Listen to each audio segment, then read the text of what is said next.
part of the Press Play Podcast Network.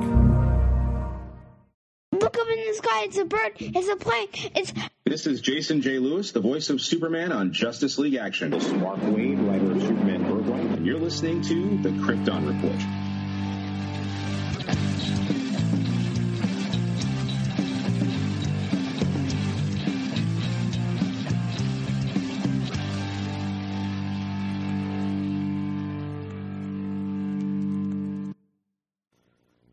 Test your mic.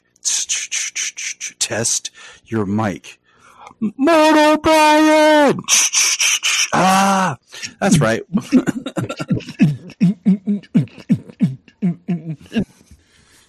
Bryan Peters!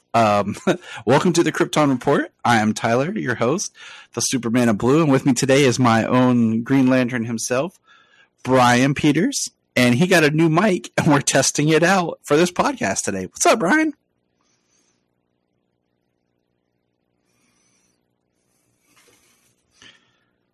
Bryan? I'm doing great. My wife got me a Yeti speaker. Yeti Blue or Blue Yeti. Blue Yeti? Yeah, I think it's a Blue Yeti. Blue Yeti. There we go, speaker. So that you guys can hear me a little bit better. And it's great. Coming in loud and clear and clean. Sweet. It's better than have a mic right up against my mouth, headset on, all that stuff. So I'm excited, man. I'm excited for how it sounds. Hopefully, they can hear my voice over James. Yeah, true. So this conversation today is part of our discussion on the first Kirk Alyn serial, just entitled simply Superman. And Bryan started watching these, and I was like, all right, man, that's going to be awesome. I can't wait to talk with you. Just because, as a lot of people have heard, and we've referenced how Bryan has been reading DC Comics chronologically, and he's been going through history. He's kind of taking a moment to read, to do DC Comics viewing chronologically. And he started with the serial. And at first, his messages were very positive, and then they started to change a little. So we're just here to talk about it. So, Bryan, I'll let you go ahead and open up the discussion. I don't know if I kind of regret kind of not reading Golden Age Superman and then watching this and then, kind of going that way, like watching as I read. I probably should have went that route. But when I started the journey of reading DC Comics chronologically, I was more focused on, can I find everything? Is everything on DC Universe? What is not on DC Universe? What will I be able to find? What won't I be able to find? So my focus was kind of more on that because I started this journey when DC Universe launched. And everything was on DC Universe, the serials and Superboy, and they had encyclopedias for characters, and they had the Superman serials on there too, plus, your Golden Age stuff. So I guess I took advantage of that and how everything was there and didn't know it was going to go away. So I kind of got spoiled, unfortunately. Yeah, we did. I miss DC Universe. Rest in peace, DC Universe.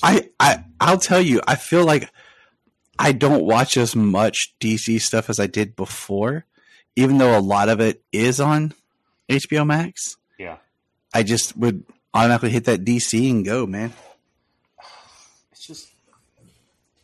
I mean, you go on HBO Max and you see the new stuff that's there, and there's the DC hub, but so much of it is all like, okay, this is the highest rated stuff. This is the stuff that we know people are going to get mad if we get rid of.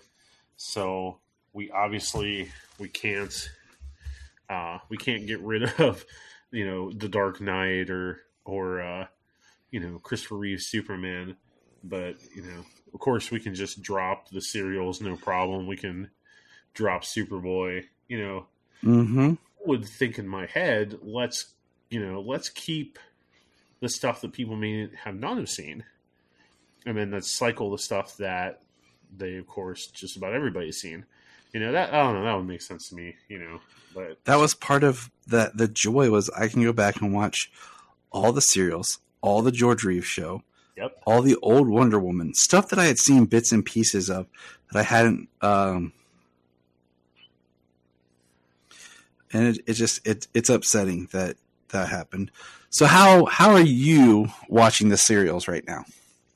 So I purchased them on iTunes because I live in a small place, so I'm mostly a digital content person. No matter how much people give me crap about it, sometimes I just joke with you. I love you. I just mess with you. But it saves a lot of room. So I mean, if you guys could have seen my DVD Blu-ray collection when I got married, it was something absolutely gorgeous. It was gorgeous. I bet. I feel it in my soul. It was beautiful. It was beautiful, and now it's like 600 something movies digitally. But I digress. Moving on. So I purchased it, and it gives me the 1948 Spider Lady, as I call it, serial, and it gives me the Atom Man. So you did get both of them. That's awesome. Both of them. But most importantly, one of the main things that really sucks for a deaf person is that sometimes you get this stuff on DVD and because it's older, it does not have captions. And as a deaf man, I rely on that stuff. So, for example, I purchased Teenage Mutant Ninja Turtles on DVD and this extremely discounted box set for $25 off Amazon. It was awesome. It was beautiful. It was gorgeous. It was almost as beautiful as my wife, if not more beautiful. But she don't listen to this podcast, so it don't matter. But no captions, no nothing. So what is a deaf man to do? So he has to purchase digitally. So all you people that get on me about not having physical media, it is because of subtitles in Room. And what's crazy is I was like buying, media to make sure that it had subtitles, but so you purchased them on iTunes or Amazon, you said? On iTunes. And it has subtitles? It has subtitles. It gives me the 1948 Spider Lady. It gives me Atom Man. It's all together. It breaks them up by episode, and even says coming to theaters in a few weeks, episode 14 of Superman. That's always my favorite. Come again next week in this theater. It makes me wonder, I wonder what movies they were attached to. Well, I mean, you got to think you probably going to the movies was a whole day kind of thing. You got your cartoons, your newsreel, your serials, and then your feature. I mean, that sounds like a good day, good afternoon, just chilling in the theater, Sign me up. Yeah, sign me up. Used to that time travel. But yes, I wonder the same thing. But when you look on iTunes, the original Batman serial from 1941 is not on there. Really? So, okay. So what? It has the Batman and Robin, like the later one, but it doesn't have the original one with the Japanese World Order and such. Is that okay? I always get them mixed up. It's which one has Lewis Wilson is which one? I always forget which. I always forget the second guy's name. Well, I'm looking up here for ourselves and our listeners what came in order here. So didn't have it saved on my phone, but so apologize. All right, DC Films chronological.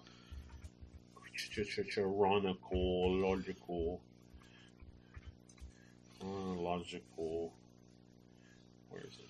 Come on, chronological order. Okay. List of films based on DC Comics publications. All right, so we had. What was ironic to me is I thought Superman was first, because he came out a little bit first, but no, Batman was first. So, the first DC Comics wise, even though they weren't owned by them at the time, was actually the Adventures of Captain Marvel. Yeah, but they were still owned by Fawcett, and that was in 1941. And then you got Batman in 1943, and he was played by Lewis Wilson. And then Douglas Croft was Robin, and he was 16 at the time. He's still the youngest person to play Robin. Yes. What else? Yeah.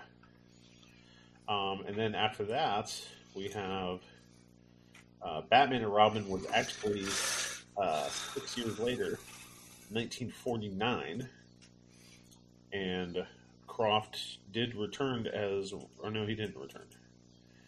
He did not return as Robin. Whole new cast. So Robert Lowry was Batman. That was the one. I don't know why I always forget him. I don't know. I had the original 1943 Batman serial on VHS as a kid, but I never finished it all. That's hardcore. So I was like, "Where's the Joker? Where's the Riddler? Who is that dude?" Yeah, because they don't fight an actual villain, much like Superman doesn't fight an actual villain in his first serial. Right. You're right. Does Batman even face somebody in the serial? No. No. But it does have Commissioner Gordon. But we're not talking about Batman today. We're talking about Superman. My apologies. Even though Batman's better. Bryan, we lost you. What? Shh. Oh, I'm sorry. I don't think my mic picked me up there. I said Batman is better than Superman.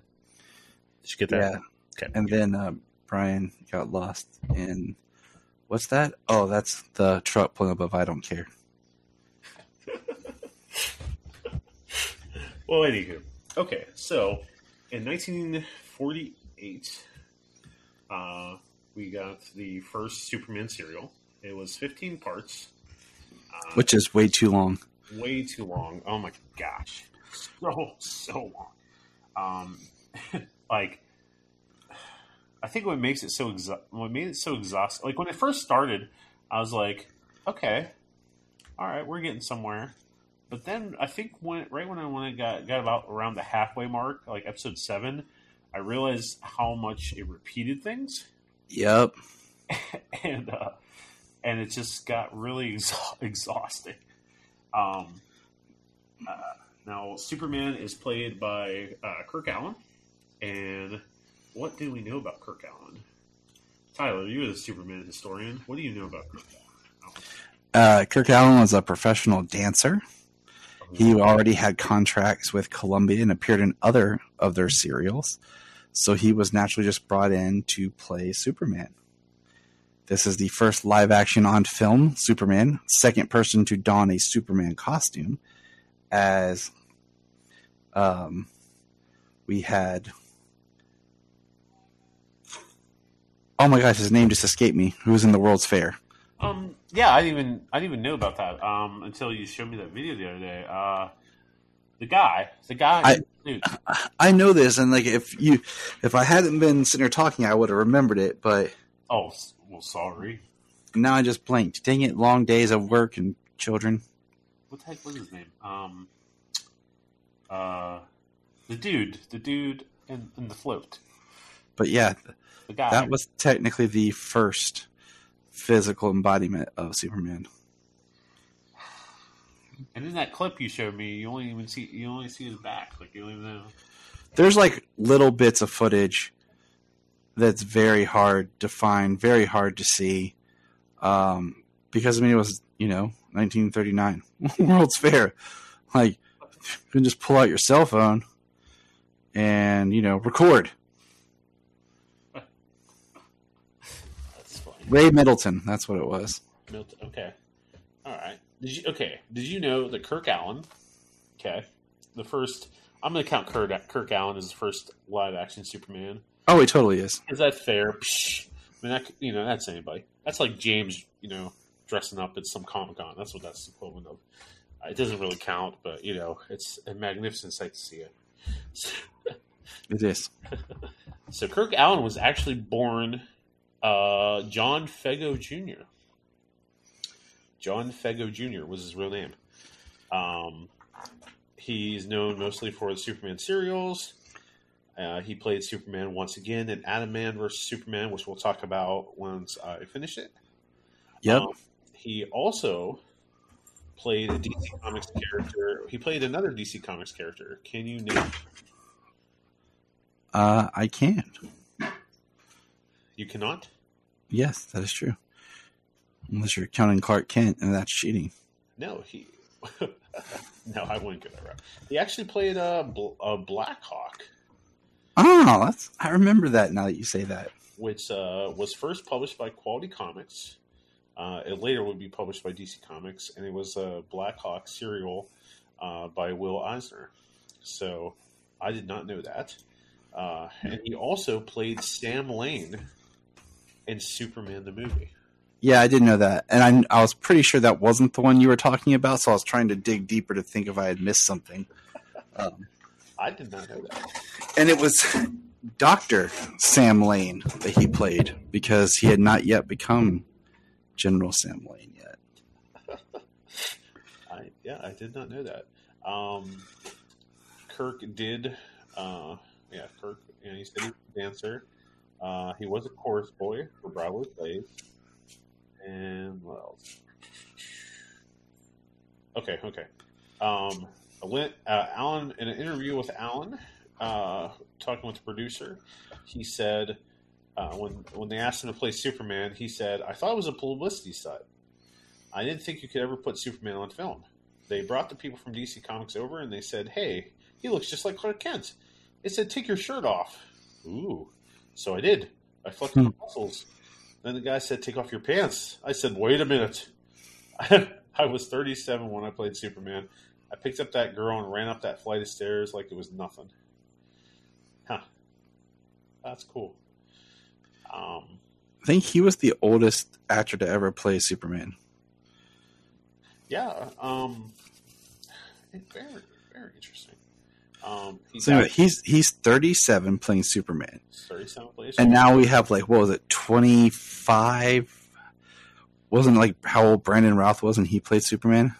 Well, didn't we I think you and I, we looked over it and it was the sweet spot was kind of 27.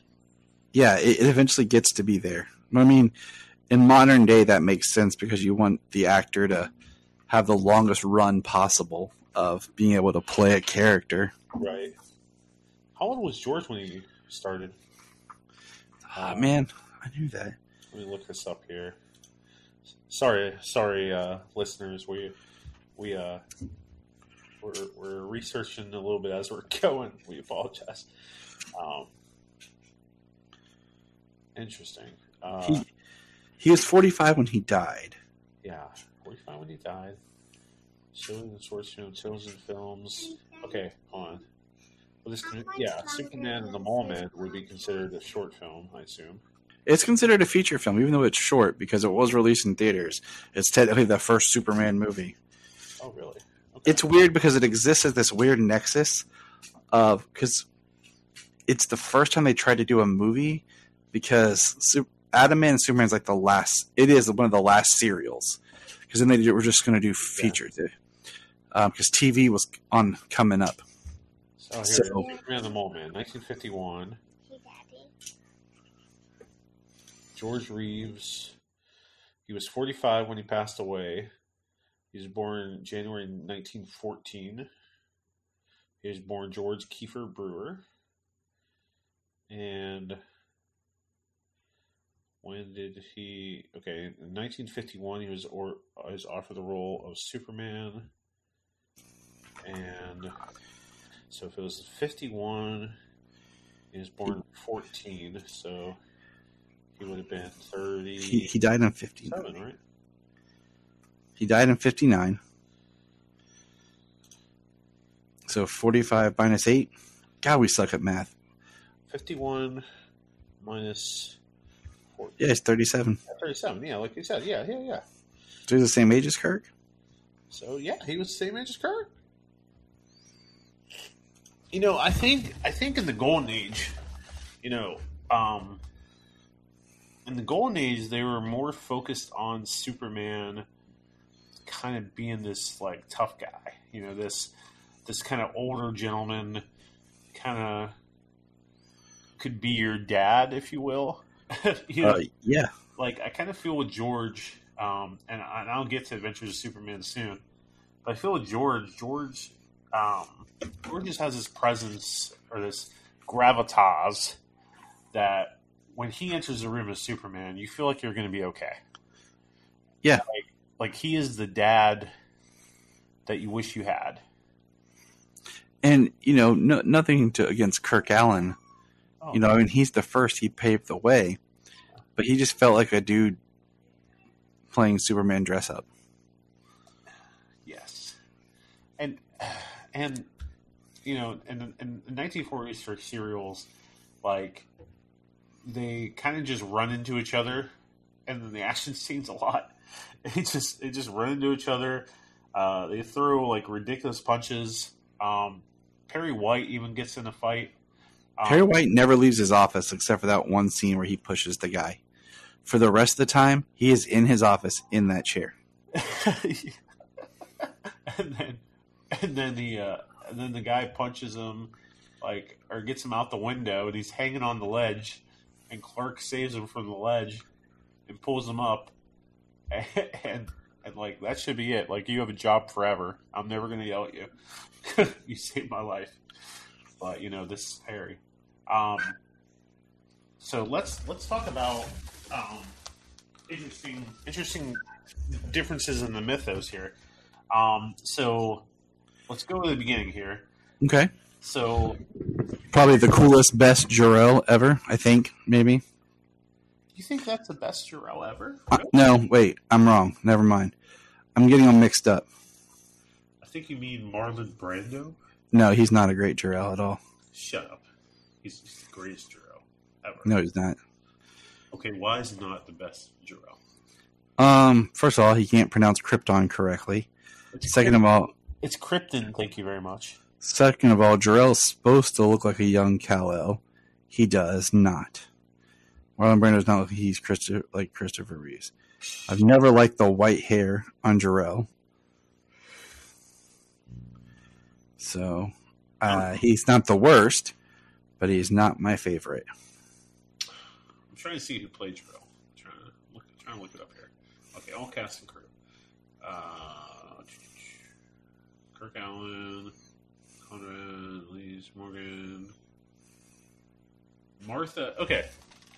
See, I thought that it was Sarah and Eben Kent. Yes, it is. I thought it was Sarah, but here it's saying Martha and Eben. Nope, it's Sarah and Eben. Yeah, that's what I thought. And it's Sarah and Eben in this, and in the Adventures of Superman. Okay. And my favorite Jor-El is the Adventures of Superman Jor-El. That's your favorite Jor-El. Yep, just wait. You'll read it. You'll see it, and you'll be like, "Yep, Tyler was right." I have watched the first episode of Adventures of Superman, so I have. But because the start of Adventures of Superman is very close to the start of this. Yes, it is. This serial. Nelson Lay was the first ever actor to play Jor-El. And he was born in 1905. He died in 1985. And he is your guy that played Jor-El in the Superman serials. Now, when this starts, it has... So Krypton's kind of like Krypton's not an ice planet.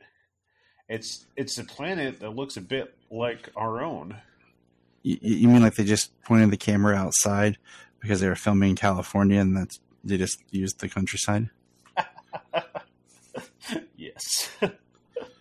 Because all they show you is a mountain, and I loved the effect of the spaceship. Like, the spaceship was basically, it looked like it was just this piece of like metal that was connected to the camera, and as they aimed it at the mountain or the volcano, was. if you will. Oh man, it was so funny. The outfits look silly. They look like just quilted blankets just on top of them. Very kind of almost Flash Gordon-y, but yet not. Yeah, it's kind of like who came first.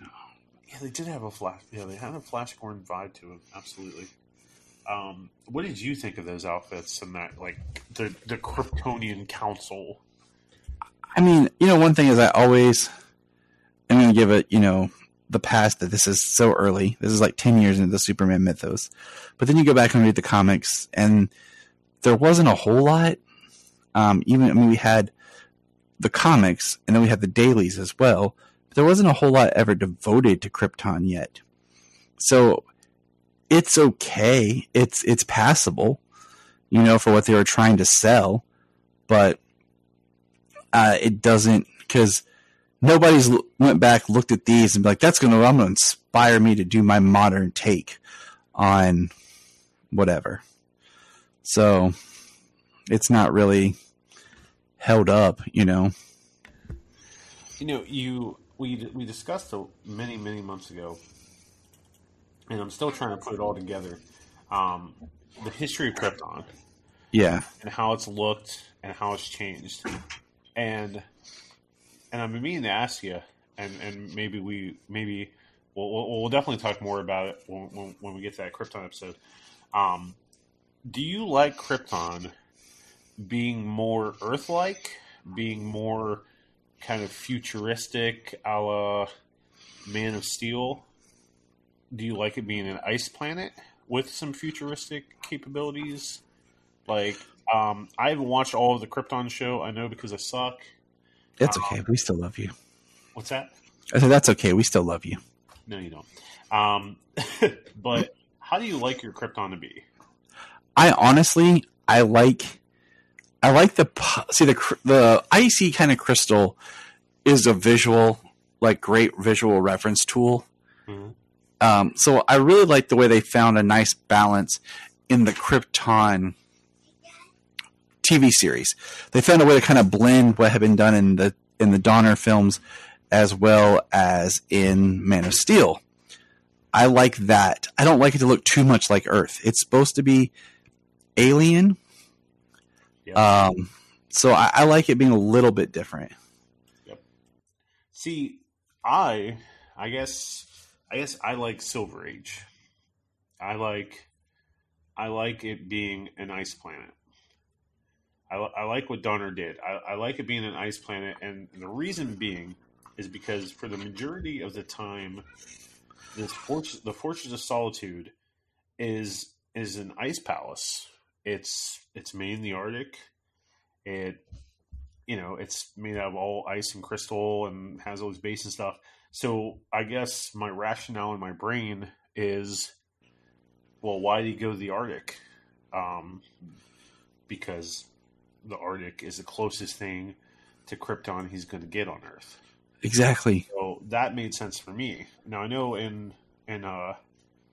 especially around Infinite Crisis time, which is where I'm at right now in my chronological reading, the Fortress of Solitude gets destroyed, and he makes one in the Amazon. I just kind of I like it in the Arctic. I like it. Not only is it just so iconic, and it's kind of cool and ridiculous with him having this giant key that he flies in there. Like, I don't know. I just think that's so cool. But I think that wherever he has his forces of solitude, whatever the climate is, that has to be closest to what Krypton is. So if his forces of solitude is in Amazon, then Krypton has to be more jungle-like. Like whatever he chooses in the comics has to be what Krypton was. That's what I'm getting at, I guess. And I kind of liked it being ice because for as long as until 2000s, early 2000s, it was always ice. So that's just my rationale. And just like I always liked the fact that Krypton wasn't destroyed by a person or a thing, I like the idea that the Kryptonians kind of did it to themselves. See, I like that too. I don't mind, and I think it was introduced in Batman animated series about Brainiac being a part of it. I think that's where it was first introduced. I could be wrong. I think you're right. As I'm trying to remember. But, and I thought that was an interesting twist. I thought that led a really good story for Brainiac and why Brainiac is, like, tied to the Superman mythos and stuff. Like, I don't mind that. But the reason for Krypton being destroyed, in my mind, I'm with you. It has to be their undoing. It has to be their own undoing. Like however you want to spin it. It's not. I don't like it necessarily being the sun. But I mean, the sun kind of makes sense because he gets his powers from the sun. So a sun destroying his planet, the red sun destroying his planet, and the yellow sun giving him his power. Like, I do kind of like that parallel. But I really like that they just didn't listen to Jor-El. They didn't listen to reason. They didn't listen to science. They just thought he was just batshit crazy. I like that. I do like that they went out into space and they kind of looked at different worlds and seeing kind of like where they could have went. Yeah. But in this serial, we also get he was building a prototype. No one was listening to Jor-El. He puts Kal-El in. They blast off. This volcano erupts. Krypton gets destroyed. And then this Eben and Sarah Kent, which we will say that's the Earth 2 that's Earth 2 parents. Mm-hmm. That's how I like to put it. I mean, as I've read Infinite Crisis recently, how the rationale in my head, and they kind of get into it in Infinite Crisis, where they bring in Earth 2 Superman and and Superboy and Lois and stuff. I like to think that everything prior to Crisis on Infinite Earths and creating that new, Earth, everything that you saw before that was all Earth 2. Okay. And I think that's the way it is actually. Because as right now I'm reading the 52 series that takes place after Infinite Crisis. So at the end of Infinite Crisis, Superman, like our Superman, loses his powers because he takes Superboy Prime with Superman of Earth 2 to the place where Krypton exploded. And the kryptonite, and he flies him through the red sun, and it destroys his armor. And our Superman's like kryptonite poison to the max, and Earth 2 Superman dies in the process, and Superboy Prime gets trapped in Oa in the power battery, and Superman loses his powers. And then Batman decides to go back and train with Dick and Tim, and Wonder Woman decides to take a break too. So in this year in 52, I guess I kind of lost my train of thought there. I'm so sorry. But you find out that with Superman Earth 2, that the reason that Superboy Prime was coming in Infinite Crisis and Alexander Luthor is because everything before Crisis on Infinite Earths in their Earth 2 version was homely. It was nice. It wasn't as dark. It wasn't as destructive. Mm-hmm. So that's what persuaded me to kind of go back and watch these serials now. Because it makes you, like, as a comic reader, like, do you feel, Tyler, that things are just way too dark? That we kind of need more of the golden age and silver age where things were lighter and not so dark? There's like, that's okay. I'm with you. So I'm gonna stop right there. A lot here, so you gotta. No, you're fine. I'm gonna say this. That's why I appreciate when they do these runs, like the recent Batman Superman run, where they were together and they were fighting Arturo, and it actually calls back these serials. Was a fun, lighter run and very much an Elseworlds story. So I appreciate those. The modern continuity, I think, goes back and forth. But I think in a lot of ways, with comics, is Batman's gotten too dark. Yeah. I think a lot of Batman books have gone way too dark for the regular book, with the way some of the villains are just really disturbing psychopathic serial killers. We have these Black Label books and stuff. That's fine. But I feel like a lot of just the regular run titles have gone dark. And I think some of the characters, it always depends on your creative team. I think Flash has done a good job of not being dark. But I haven't read Flash since Summer Rebirth. So, it's just, it goes in cycles, but it is fun just to read an uplifting book sometimes. And because the characters need to be aspirational, and not like Batman's not aspirational. He's brooding and angry. But he can be. He can be hopeful.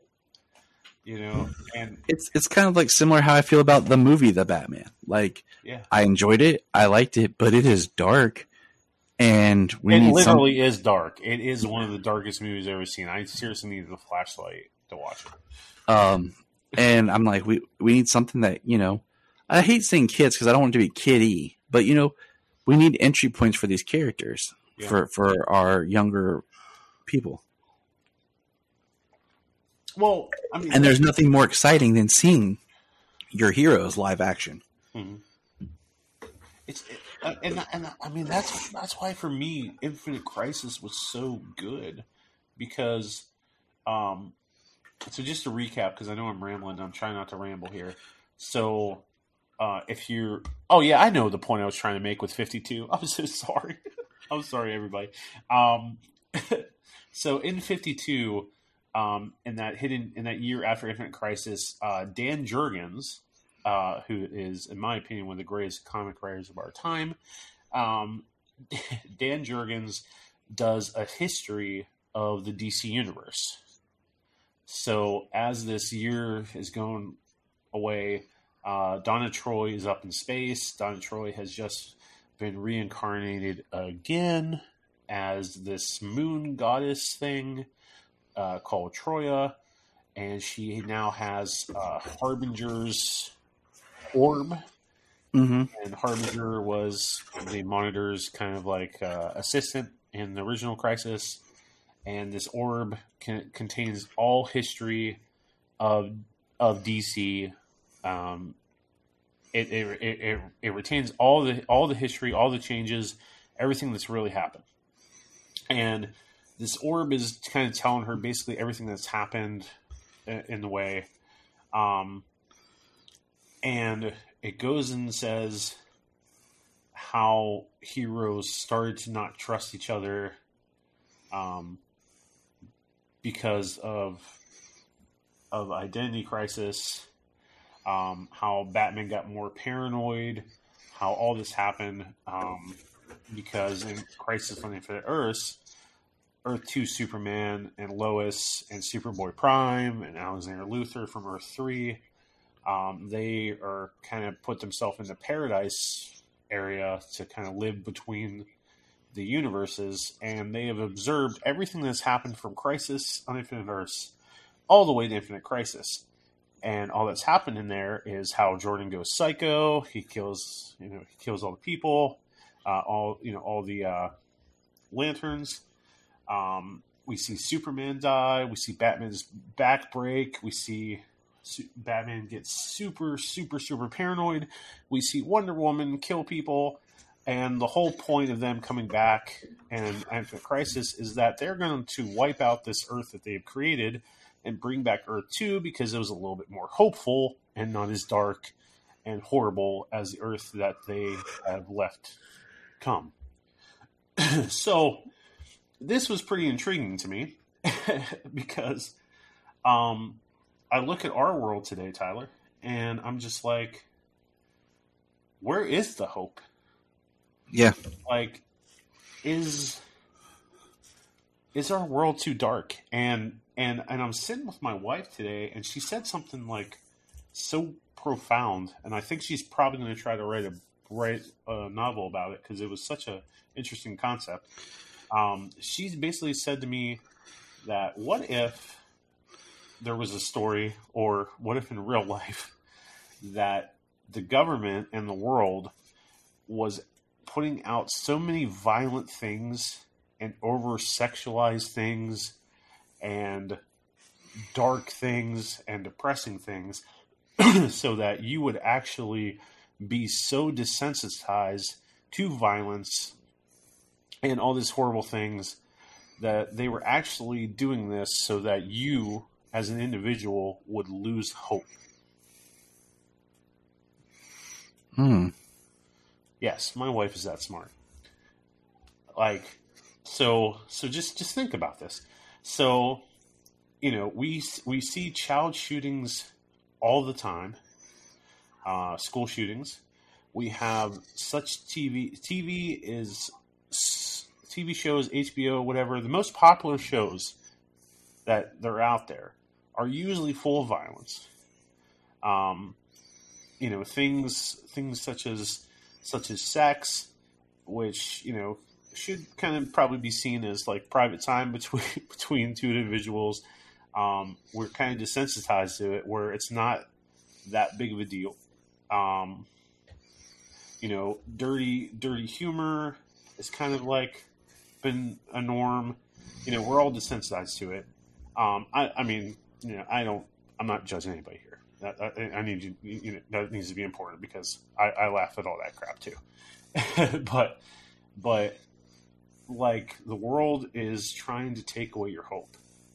So watching old school Superman and seeing how the world was simpler back then, where I kind of got on you before and I asked do you like Superman fighting gangsters?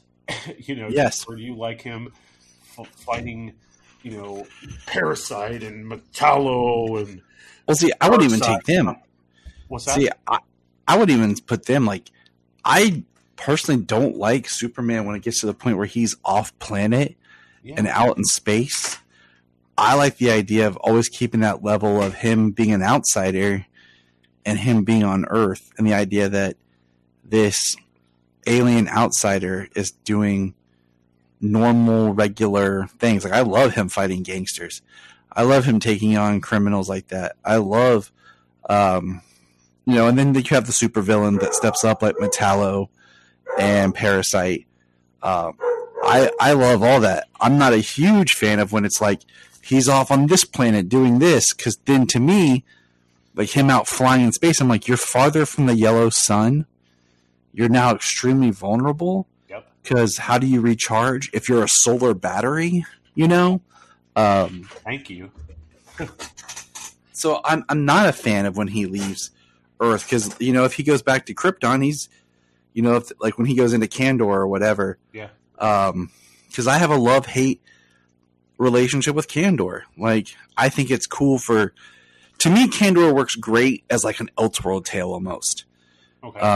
That's fair. And not as like a continuity. But it is what it is. See, I don't like Kandor either. I don't like Kandor. I don't like. We've had the conversation, and I don't know if you and I have ever had it on air. Yeah. About I like Superman being the last son of Krypton. Absolutely. But I put a comma. I like Supergirl because I like the idea of the story of the brothers that had their children and they inspired each other, which has never really been told well. So I like the idea that Supergirl survives because of her father being Jor-El's brother and the story of the brothers El. And then I like the idea of Zod. And you gotta have Zod. Because I like the idea of the Phantom Zone criminal. Yeah. So the idea that the only other person that Cal has from his homeworld is a criminal who exists because they were spared by being put in the Phantom Zone. So I like that. More than that, I feel like it just gets to be too much. Well, okay. Do you feel that? I mean, I haven't got to there yet in my reading, but do you feel that Jor-El should have ever came back in any way? Once again, it's in comics, and comics get rewritten all the time. You know what I'm saying? So the idea of it once again, it would have been a great Elseworld story because then you can just keep it in its own little pocket. Yeah. But being the main continuity, it was cool. It was a cool story that could have been better. Mm-hmm. But I mean, I wouldn't want Jor-El to stay and be there forever. There's certain things that have to be in place to make it work. And Jor-El, that was one of my biggest downfalls of the recent Superman 78 comic, and I'll leave it at that. But that's why I'm really enjoying going back and watching the Adventures of Superman. Yeah. Of watching Superman, who's a little depowered compared to what we're used to, taking on gangsters and criminals and average thugs. Yeah.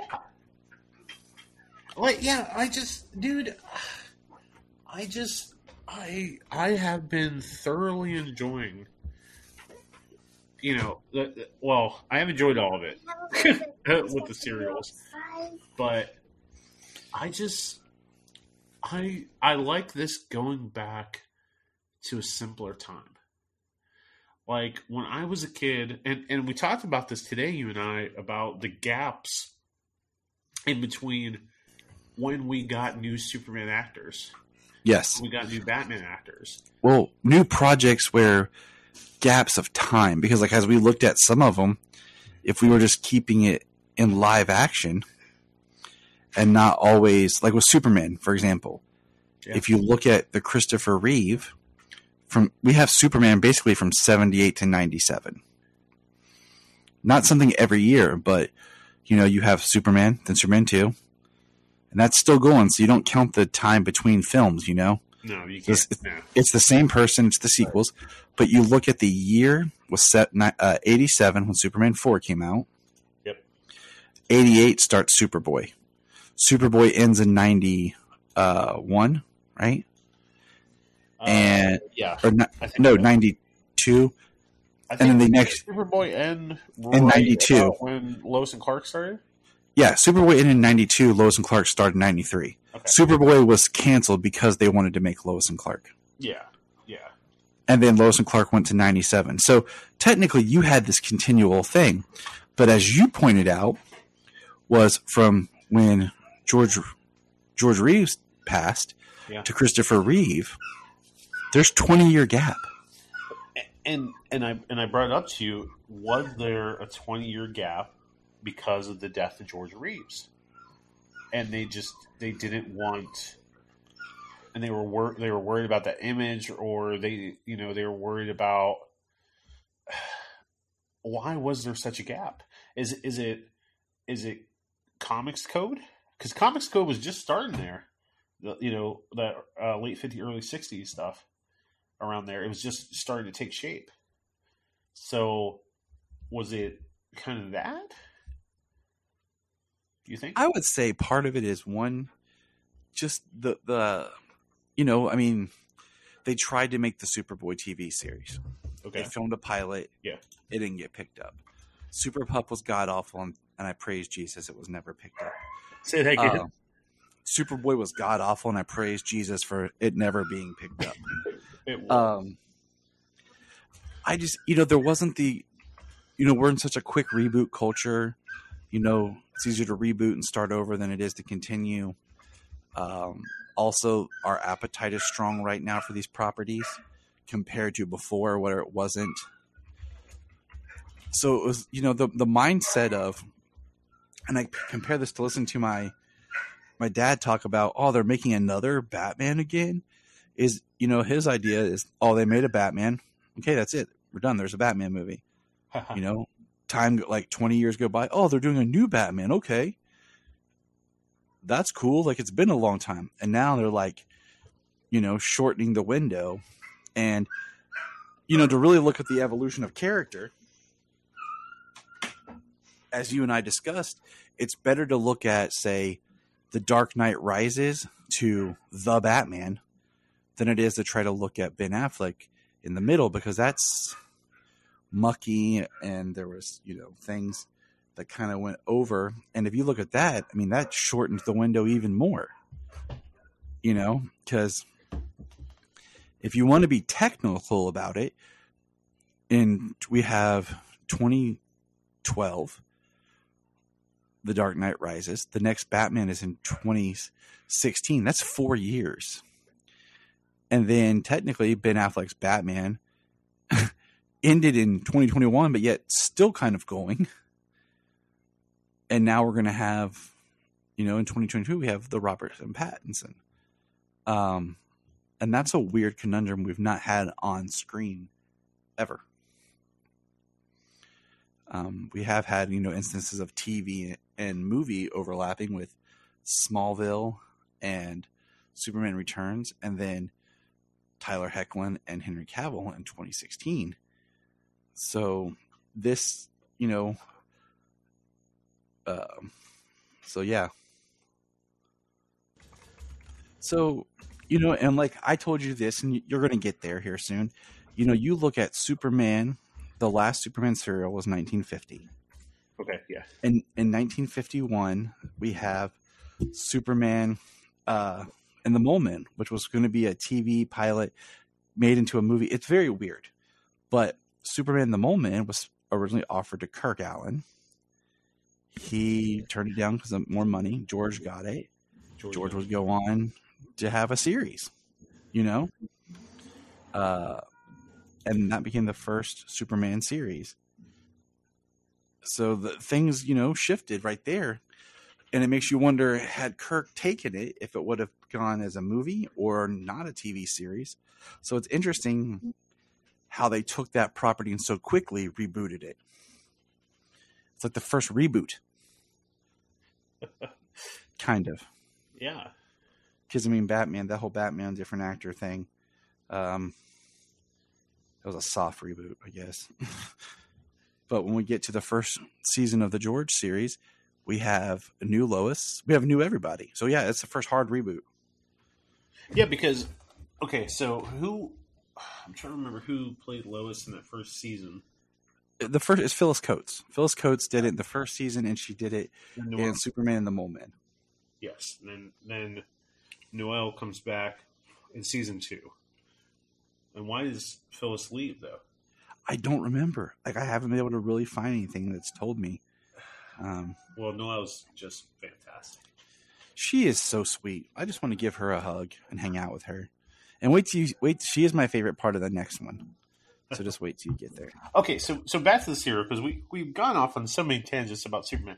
Okay, so the other thing I thought was crazy, okay, is so the ship blows up as soon as they get him out of the ship as a baby. It blows up, which I guess which is good. I guess. But with the ship being disintegrated and no trace, as soon as you do that, you don't have that moment of showing him the ship when he's older. So the showing of the ship when he's older becomes a Silver Age moment. Yeah.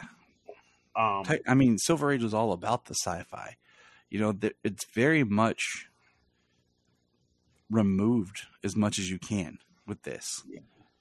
Like, they don't touch on a lot of the alien nature stuff. There's no, it's very a lot of the things that we think of is Silver Age. Like, I consider this like Golden Age TV, the serials and the Adventures of Superman. Golden Age is all gangsters and mad scientists and all this stuff, but because Brainiac was introduced till Silver Age, Supergirl Silver Age, Metallo was Silver Age because Metallo comes in the same issue as Supergirl. What else? Parasite doesn't show up until, I think Parasite's Bronze Age. Maybe. Is it? I don't know. The Bronze Age is one of those, like, when does it start, that I always kind of. Well, the Bronze Age, the Bronze Age is shorter than you might think. Yeah, that's the problem with it. It is short. Yeah, the official start of the Bronze Age really is the death of Gwen Stacy. That's the official. Anybody that says different, they're crazy. Is the official start of the Bronze Age in comics, because that story changed everything, absolutely everything. That's where stuff got really personal. I'm going to try to find an answer for you. Okay, so if you go on DC Universe here, they actually kind of break it down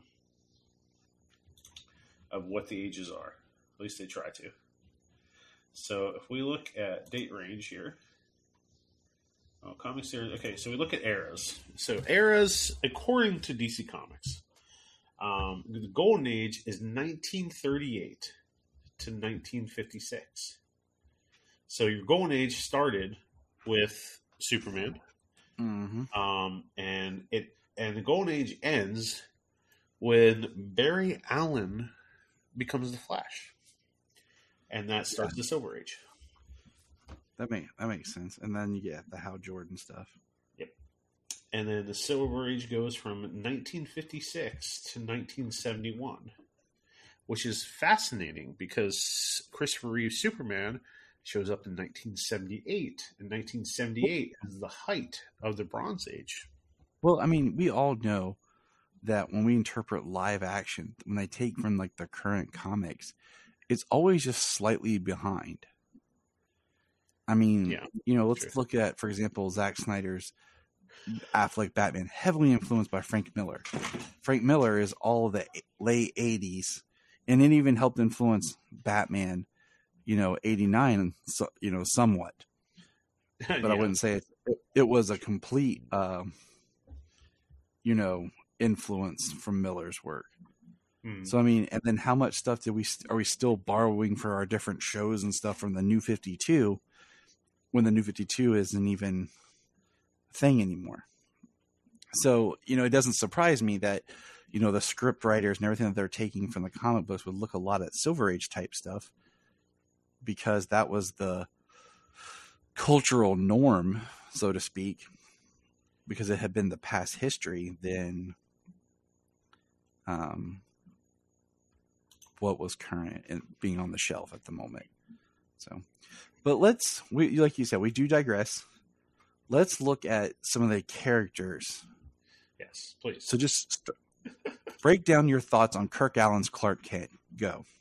Okay. Kirk Allen Clark Kent. I honestly could not see Superman in that outfit. I thought Clark was played pretty well. Had that Golden Age persona about him, very pleasant stuff. always had the fedora with him, which I thought was interesting, and I think that really helped the disguise because you don't think about the hair when you have the fedora. Mm-hmm.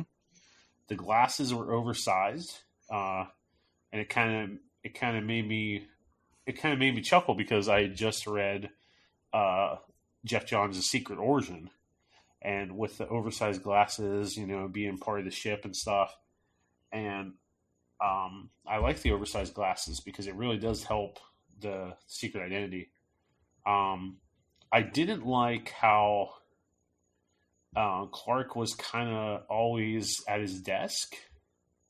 I mean, it was just part of the time, and the writing, but like he always seemed to be kind of at his desk, just waiting for things to happen. And then once he hears someone's in trouble, then he goes and he's like does a Superman job.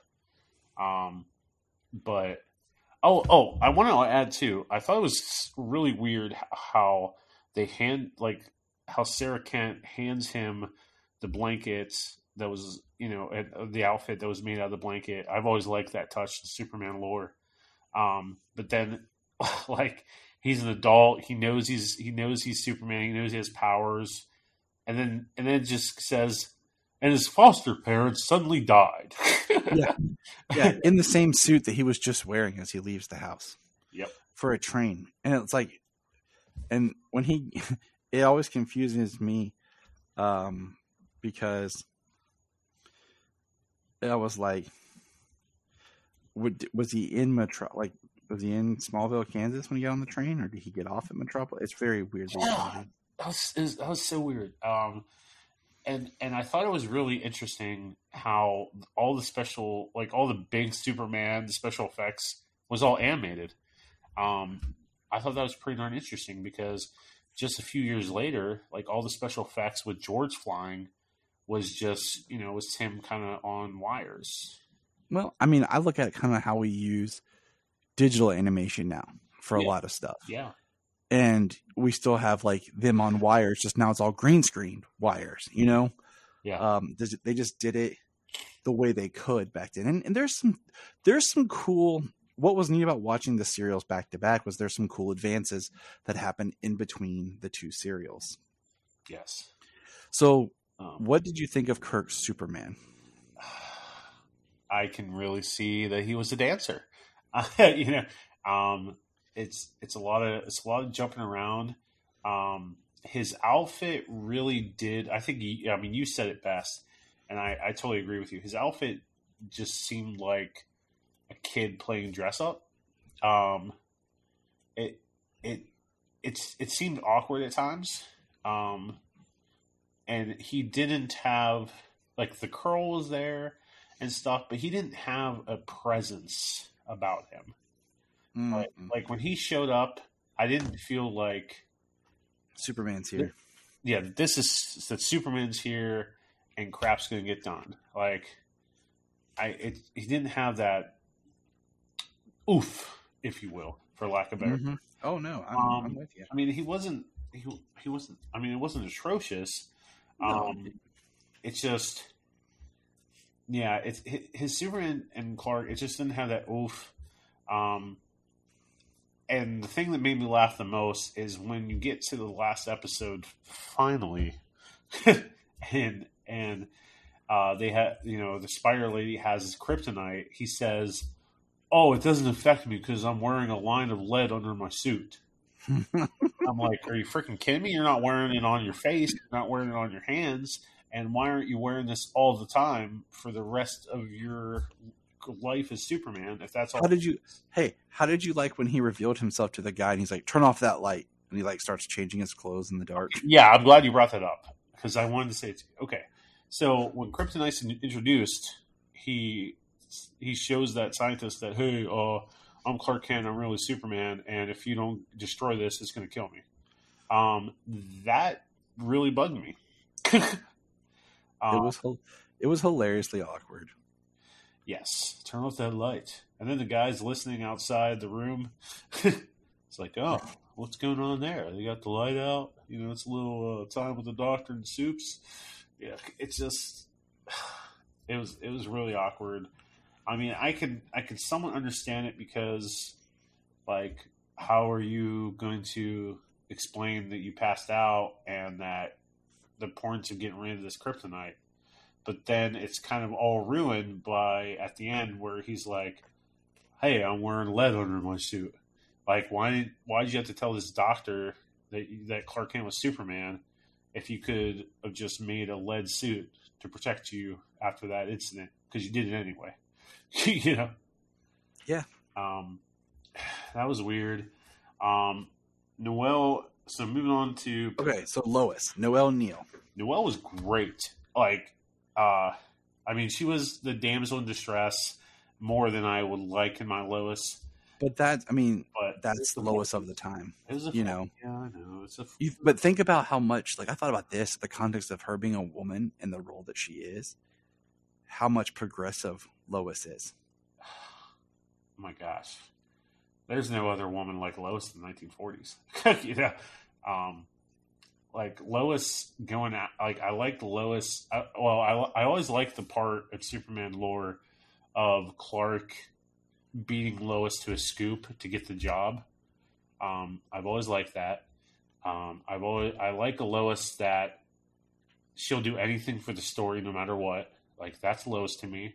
So and near the end of the serials, when she told the secretary to report her car stolen, and she took the Daily Planet's car so Clark wouldn't get it, and then threw her keys to him and said, "Hey, or take my car," and he gets pulled over by the cops and thrown in jail because their car is reported stolen. I was like, "Oh my gosh, that is perfect, Lois."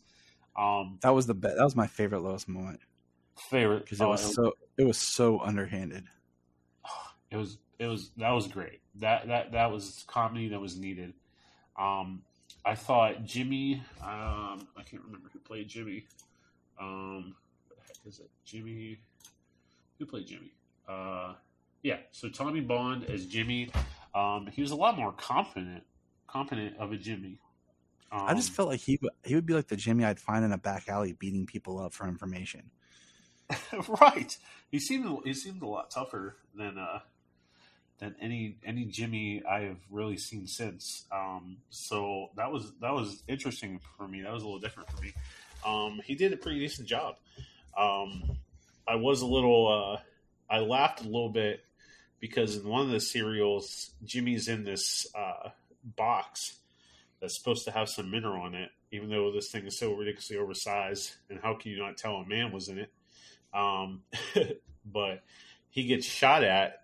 But in between the scenes of the criminals going from the back of the truck to the front of the truck, Superman switches the places.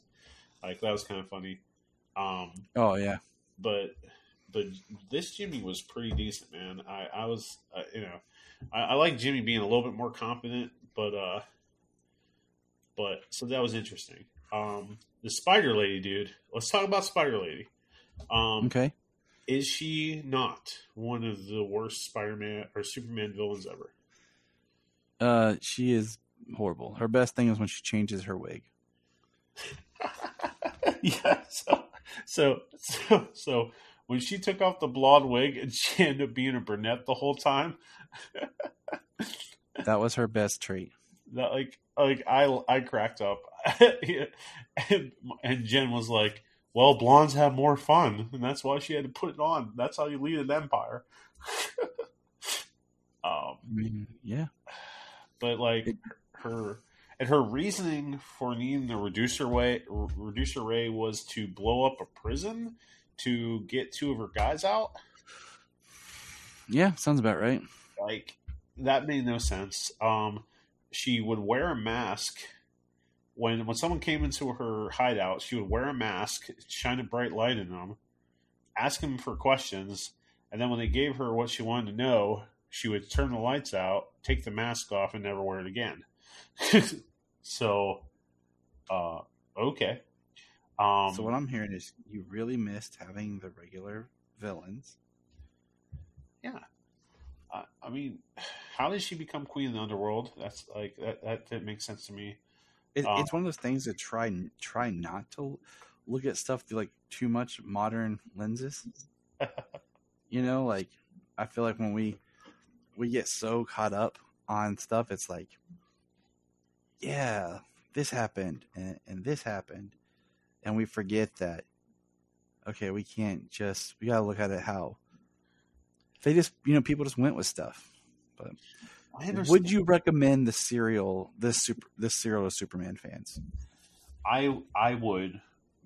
I would, because for the fact of seeing how far Superman has gone, how cinematically Superman started and where he has gone throughout history, and seeing the first live action Superman and seeing Noel, I think you should check it out. But I will say maybe skip a couple episodes. I really feel like you could watch the first, you think 5, maybe 7? Probably up until the Kryptonite. Watch until the Kryptonite gets introduced, and Spider-Lady gets the Kryptonite, and then skip a couple episodes, and then just watch maybe the last 2, because all that in the middle is a whole lot of car chase, Lois in peril, Superman gets her, let's wait to the next car chase. I don't say necessarily need to watch it all, but maybe just a little bit at the beginning until you get bored, and then kind of watch the end. It's not the best, but it is not the worst Superman thing. So, for history's sake and Superman fans' sake, check it out. Check it out a little bit. I think the next serial will probably be better, in my eyes. I think you're going to like the next one. It still has some of the same problems, but at the same time, there is a lot more positive things going for it. And if you're a Noel Neill fan, you'll definitely like the next one. All right, man. Yeah. All right, Bryan. Well, thanks for this chat, man. It was fun.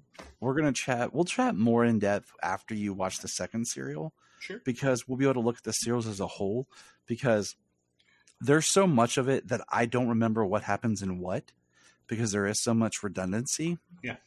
And I don't want to spoil anything for you. So when you make a comment, it jogs my memory of, oh yeah, this happened in that one. But after you watch Superman versus Atom Man, we'll be able to kind of look at the serials as a whole. And I'm telling you, just for the juxtaposition, when you finish Superman vs. Atom Man, watch Superman vs. In the Mole Man. It's not very long. It's under an hour. Oh, I've seen Superman vs. the Mole Man. But I'm just saying, watch it as soon as you finish it, because you'll feel the change. It's an interesting feeling. Okay. All right. So, all right, buddy. Well, thank you for being here. And everyone listen. It's a bummer that the serials aren't streaming, because I do think there's something for Superman fans to just at least watch a couple to get the feel of. And we'll talk more about it as it comes out.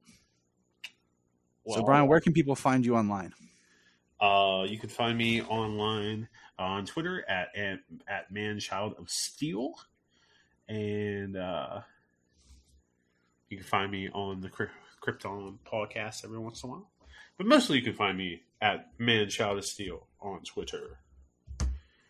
All right, Manchild, thanks. And everyone, remember.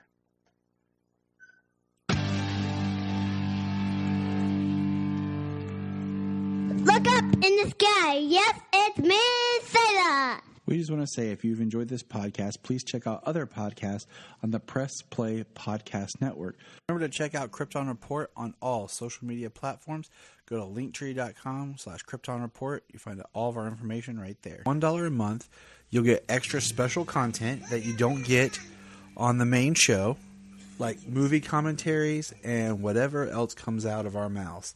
So check it out, patreon.com/Krypton Report.